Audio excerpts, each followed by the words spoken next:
প্রার্থনা ফারদিন দিঘি। গুগলের তথ্য মতে বয়স মাত্র 22 বছর। শুরুটা ছিল শিশু শিল্পী হিসাবে। বাবা মা দুজন সিনেমার নায়ক নায়িকা ছিলেন, বিদায় অভিনয়ী রক্তে রয়েছে।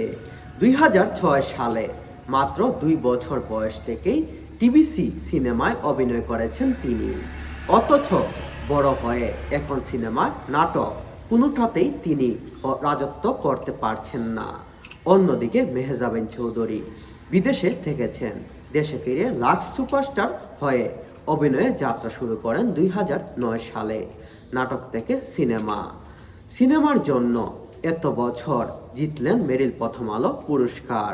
চেহারার কথা চিন্তা না করে দিঘি বা মেহজাবিন দুজনেই সমান সুন্দরী, কেউ কারো থেকে কম নয়।